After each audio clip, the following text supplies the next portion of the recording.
যুবতীদেরকে নষ্ট করার জন্য ফোনে ফোনে এই পর্ন ইন্ডাস্ট্রির নির্মাতারা এরা ওই জায়গায়, এখানে এমন কোনো অশ্লীলতা নাই যেটা সেখানে হয় না।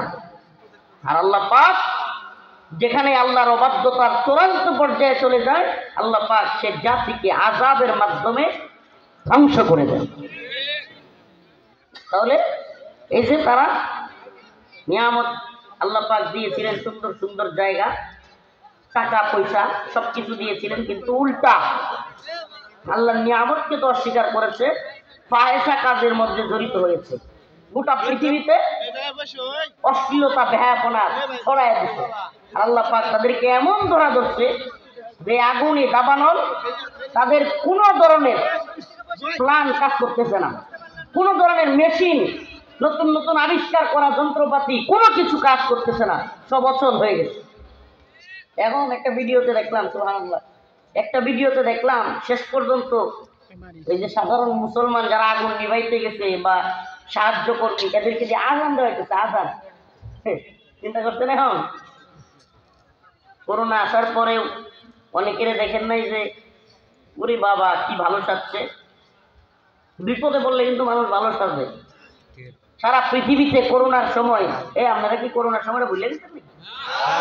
ভুলবেন কি করে? এদেশের প্রধানমন্ত্রী শেখ হাসিনা লকডাউন দিয়ে সব হুজুর ঘরে ধরছে, এটা কি বলা যায়?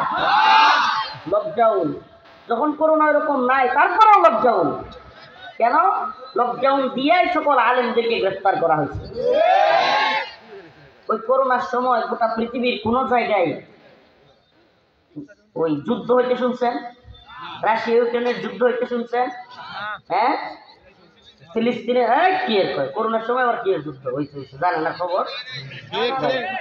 করোনার সময় কোন যুদ্ধ, কিসের যুদ্ধ? ঘর থেকে কেউ বের হয় না, ভাইয়ের লাশ ভাই ফেলাতে। আমার গ্রামের খবর আমি জানি, ভাই মারা গেছে, লাশটা পর্যন্ত গিয়ে ছুঁয়ে দেখেন।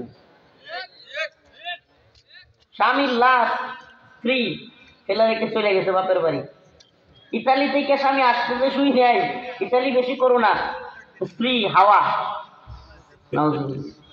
যে সন্তানের জন্য, যে পরিবারের জন্য সব করে, দিন শেষে তারাও দেখে না।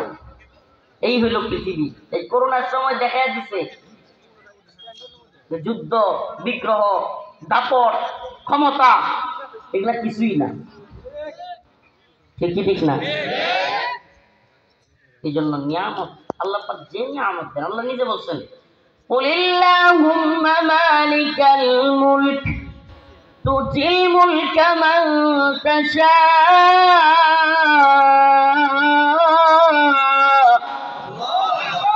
ওয়া তুইজ্জু মান তাশা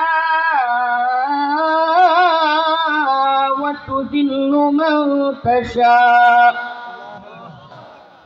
কুলিল্লাহুম্মা মালিকাল